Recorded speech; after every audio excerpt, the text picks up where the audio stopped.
Te agradezco, Dios, la oportunidad que me das en esta mañana de ser portavoz de tu palabra. Permite que tu iglesia, Getsemaní, desde los jovencitos que están aquí presentes presidiendo hasta las personas adultas mayores, salgan edificados con este mensaje que tú has preparado en voz de un servidor. Gracias en nombre de Jesús. Amén. Iniciamos el mes de abril. Un mes importante porque coincide con la Semana Santa. Y después de que enero, febrero, marzo lo dedicamos a revisar Antiguo Testamento, que estuvimos analizando y viendo los sermones con base en Josué, con base en el libro de los jueces, hoy vamos a dar un cambio para este mes. Vamos a ir a los evangelios y en concreto al Evangelio de Juan. Van a ser los sermones, las meditaciones, incluyendo Semana Santa, basadas en el Evangelio de Juan, buscando conocer qué es lo que Dios hizo a través de Jesús, qué es lo que Jesús dijo, hizo y dijo. Esto es parte central de la vida de un creyente cristiano. ¿Qué dijo? ¿Qué hizo? Y debemos recordar, hermanos, que el Evangelio de Juan es un escrito que desde que comienza, en sus primeras frases y de manera muy clara, nos dice que Jesús es la palabra de Dios. Jesús es la voz de Dios. Si ustedes ven ahí su Biblia, por favor, lo tienen abierto en el Evangelio de Juan, capítulo 1. El versículo 1, en el principio era el verbo. Aquí se está traduciendo la palabra logos como verbo. Pero también hay la traducción por palabra. Van a encontrar ustedes Biblias en donde la traducción es palabra. En el principio era el verbo, en el principio era la palabra. El verbo era con Dios y el verbo era Dios. Eso es central en la vida del creyente, hermanos. Era Dios. Esa palabra era Dios. ¿Y por qué es tan importante enfatizar que el verbo era Dios? Por lo que pasa en el versículo 14. Aquel verbo, aquella palabra, aquel Dios fue hecho carne y habitó entre nosotros. Y vimos su gloria, gloria como del unigénito del Padre, lleno de gracia y de verdad. Y esto lo enfatizo, hermanos, porque en la creencia cristiana, Cristo, Jesús, es Dios. Porque lo dice ahí. El verbo era Dios. Y ese verbo se hizo carne. Lo enfatizo porque hay grupos que van a tocar a nuestras puertas y que no usan esta traducción. Que ellos usan, era como un Dios. Le ponen esa palabrita, el como. Y por eso dicen, Jesús no es Dios. Aquí está claro. La palabra es Dios y esa palabra se hizo carne. Ahora bien, después de esta importantísima presentación que hace Juan acerca de Jesucristo. Ahora el apóstol Juan nos va a contar cómo es que él tuvo oportunidad de conocer a ese verbo hecho carne. Cómo tuvo la oportunidad de conocer a la palabra hecha carne. Cómo tuvo la oportunidad de conocer a Dios hecho carne. Y cómo él se volvió un seguidor junto con otras personas, un discípulo de este verbo. Vean el verso 35, por favor. El siguiente día, otra vez estaba Juan. Estamos ahí hablando de Juan el Bautista y dos de sus discípulos. ¿Quiénes son esos dos discípulos que seguían a Juan el Bautista? Andrés y el mismo Juan. Juan, el que se va a convertir en apóstol, en discípulo de Jesús. Es decir, Juan el Bautista ya andaba por el mundo, ya andaba dando sus enseñanzas y ya tenía un grupo de seguidores. Y dentro de ese grupo de seguidores ya estaba esta persona, Andrés, y ya estaba este jovencito, Juan, siguiendo a Juan el Bautista. Habían recibido ya el mensaje que Juan el Bautista llevaba. ¿Qué anunciaba Juan el Bautista, hermanos? Regresemos al verso 23. Yo soy la voz de uno que clama en el desierto. Enderezad el camino del Señor, como dijo el profeta Isaías. Esa es la parte central del mensaje de Juan el Bautista.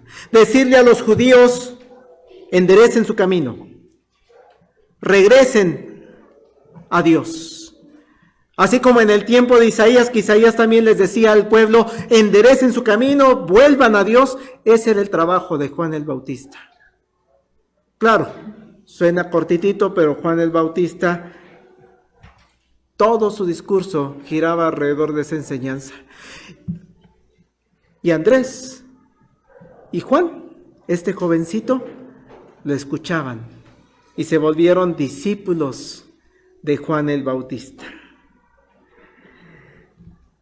Ellos, estos dos discípulos, también ya habían escuchado que este Juan el Bautista era un personaje que Dios envió para preparar el camino, porque ya mero llegaba el Mesías. Vean el verso 19 en adelante. Este es el testimonio de Juan, cuando los judíos enviaron de Jerusalén sacerdotes y levitas para que le preguntasen, ¿tú quién eres? Confesó y no negó, sino confesó, yo no soy el Cristo. Una frase muy importante, Juan el Bautista sabe perfectamente, yo no soy el Mesías, yo no soy el prometido. A mí no me sigan por Mesías. Verso 21. Le preguntaron, ¿qué pues? ¿Eres tú Elías? Dijo, no, tampoco, no soy. ¿Eres tú el profeta? No. Le dijeron, pues, ¿quién eres? Para que demos respuesta a los que nos enviaron. ¿Qué dices de ti mismo? Y dijo Juan el Bautista, yo soy la voz de uno que clama en el desierto. Enderezad el camino del Señor, como dijo el profeta Isaías. Yo soy solamente alguien que está preparando, porque el que viene atrás de mí, él sí es el Mesías. Él sí es el Cristo. Solamente alguien que prepara. Vamos a ver el verso 29, por favor. Siguiendo hablando en este contexto de quién es Juan el Bautista. El siguiente día vio Juan el Bautista a Jesús que venía a él y le dijo, he aquí el Cordero de Dios que quita el pecado del mundo. Frase sumamente importante. Juan el Bautista reconoce que Jesús es el enviado. Jesús es el prometido. Jesús es el que viene a sacrificar su vida para quitar el pecado del mundo. Y se lo señala claramente a sus seguidores. Cuando le preguntaron, ¿eres tú? No, yo no soy. He aquí, el Cordero de Dios que quita el pecado del mundo. Y sigue diciendo en el verso número 30, hermanos. Este es aquel de quien yo dije, después de mí viene un varón, el cual es antes de mí, porque era primero que yo. Verso 34. Yo le vi y he dado testimonio de que este es el Hijo de Dios. Juan el Bautista, una persona con fama, ya tenía su grupo de seguidores. Se pudo haber quedado con esa fama y con esos seguidores, sí. Pero es entonces cuando les dice, no, yo no. Ese es el Cordero de Dios. Este es el Hijo de Dios, a quien esperamos. Así en la llegada de Dios a este mundo, en el tiempo que Dios mismo estableció para que llegue Jesús, Jesús inicia el ministerio. Es necesario que Juan el Bautista desaparezca en ese liderazgo que ya había tomado y ahora surja Jesús. Se da ese cambio ahora de liderazgo. Vean el verso 35 y 36. El siguiente día otra vez estaba Juan y 2 de sus discípulos. Y mirando a Jesús que andaba por allí, dijo, he aquí el Cordero de Dios. Nuevamente se encuentran y nuevamente le dice a sus discípulos, es Él, no soy yo. A mí ya no me van a seguir. Síganlo a Él porque Él es el Cordero de Dios. Así que el mismo maestro, Juan el Bautista, les está diciendo, sigan ahora a otro maestro. Cambien, conviértanse ya no en discípulos míos, ahora van a ser discípulos del Cordero de Dios. Tiene un nuevo maestro, Jesús, el Hijo de Dios, como se los había ya dicho Juan el Bautista. En todo este contexto, hermanos, del cambio de liderazgo de Juan el Bautista a Jesús, quiero pasar a una primera enseñanza en esta mañana. Verso 37 y 38. Lo oyeron hablar los 2 discípulos y siguieron a Jesús. Y volviéndose Jesús y viendo que le seguían, les dijo, ¿qué buscáis? Es importante, hermanos, reconocer que estos 2 discípulos, recuerden, no perdamos de vista, estamos hablando de Andrés y de Juan el jovencito. Estos 2 discípulos escucharon hablar ya no de Jesús. Este versículo nos está diciendo que escucharon hablar a Jesús. Las primeras enseñanzas del Señor Jesucristo fueron escuchadas por estos 2 personajes. ¿Qué les habrá dicho, hermanos, Jesús? En ese primer encuentro no lo sabemos. No quedó plasmado en la Escritura. Pero lo que sí podemos percibir perfectamente es que quedaron prendados, enamorados de la forma en la que hablaba Jesús. De tal manera que le empiezan a seguir. Se olvidan del maestro anterior y ahora empiezan a seguir a Jesús. Y es importante resaltar que es Jesús mismo, este Verbo encarnado, el Cordero de Dios, el Hijo de Dios, lo que hace. Porque lo empiezan a seguir, lo escucharon hablar, Jesús empieza a mover. Ellos van atrás de este nuevo maestro, de este Jesús. Jesús se voltea, los ve y les hace una pregunta que es central para ellos y que seguramente es central para la vida de usted, hermana. Para la vida de usted, hermano. Fue central para mí. ¿Qué preguntó Jesús?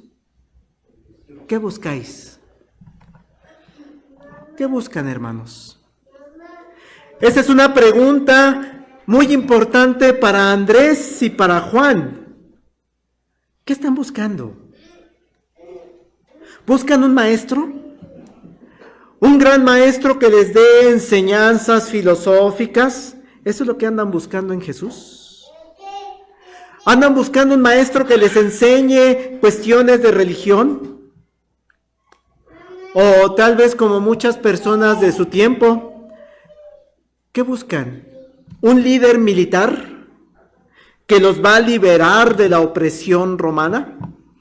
Jesús les pregunta, ¿qué buscáis?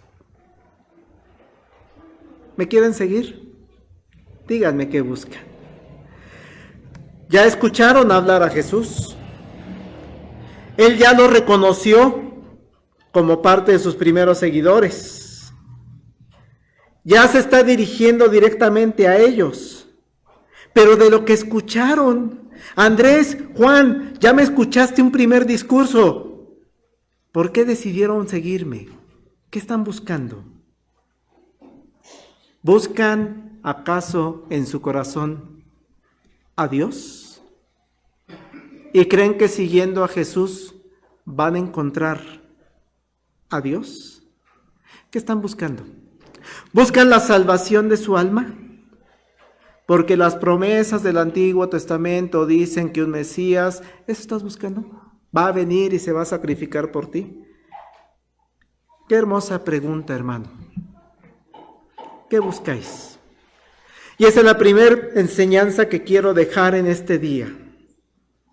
¿Por qué? Porque ustedes y yo nos confesamos como cristianos. Es decir, usted y yo somos seguidores de Jesucristo. Hemos decidido en algún momento, como lo hizo Andrés, como lo hizo Juan, dejar todo y yo voy a ser un seguidor de Jesucristo. La pregunta es, si Jesús lo vamos siguiendo, se voltea y nos pregunta, ¿qué buscan? ¿Qué responden ustedes, hermanas? ¿Qué responden ustedes, hermanos? ¿Qué buscan cuando están siguiendo a Cristo? Una pregunta, por ejemplo, ¿qué buscan en venir al domingo aquí? ¿Qué buscamos? Somos cristianos, así lo dice el himno que acabamos de cantar, y que somos cristianos lo sabrán. ¿Pero por qué? ¿Qué estamos buscando? Porque en el cristianismo, hermanos, muy seguramente estamos buscando algo que otros grupos, que otras filosofías, que otras creencias no nos pueden dar. ¿Por qué venimos aquí en lugar de estar en otros lugares? Porque estamos buscando a Jesús, a Dios hecho carne. Estamos buscando la palabra hecha carne. Lo importante, había un analista que decía, pero ¿por qué puso de que era la hora décima? ¿De qué tiene importancia eso? Dice, lo importante es que quiere reflejar que se quedaron un rato con él, en su casa. Qué privilegio, hermanos, tuvo Andrés y Juan. Jesús les habló, les explicó de manera directa. Probablemente les aclaró muchas de las dudas sobre la promesa que él representaba. Probablemente Jesús les dio muchas enseñanzas acerca de la vida en esa sesión adentro de su casa. Empezaron a identificar Andrés y Juan a este maestro y se dieron cuenta que es diferente a Juan el Bautista, que ya le habían seguido. Este maestro es totalmente diferente. Es el Cordero de Dios que quita el pecado del mundo. Y es diferente a cualquier otro maestro que nos podamos encontrar. Pasa una tercera enseñanza. Hermanos, después de que Andrés y Juan están en su casa de Jesús, quedaron prendados a él. ¿Qué pasó? Verso 41. Este halló primero a su hermano Simón y le dijo, hemos hallado al Mesías, que traducido es el Cristo. Hermanos, conocer a Jesús no se puede quedar en secreto. Te despierta una necesidad de ir a contárselo a los demás. De salir de la casa de Jesús. De salir de la intimidad que tenemos con nuestro Dios hecho carne. ¿Y qué es lo primero que hacen estos dos personajes? Buscar a su familia. Hallan primero al hermano de Andrés, Simón, y le dijo, hemos hallado al Mesías. Hemos hallado al Cristo y no me puedo quedar callado. Insisto, ¿qué escucharon en la casa de Jesús? No lo sabemos a detalle, pero lo que sí sabemos es que salieron de ahí. Fueron con su familia inmediata, con Simón, que después va a ser conocido como Pedro, y le contaron de su gran descubrimiento. Hallamos al Mesías. Pero si tú seguías a Juan el Bautista, sí, pero él nos guió. Y ahora hallamos al verdadero Mesías. Pero no decían que Juan el Bautista era el Cristo. No, ahora hallamos al prometido por Dios. Él va a dar el cumplimiento a todas las profecías del Antiguo Testamento. Nos consta, nos lo contó ya. Estuvimos en la intimidad con Él. Y no me puedo quedar callado, Pedro. No me puedo quedar callado, Simón. Te lo tengo que decir. Escúchame, hallamos al Mesías. Es necesario compartir lo que han encontrado, hermanos.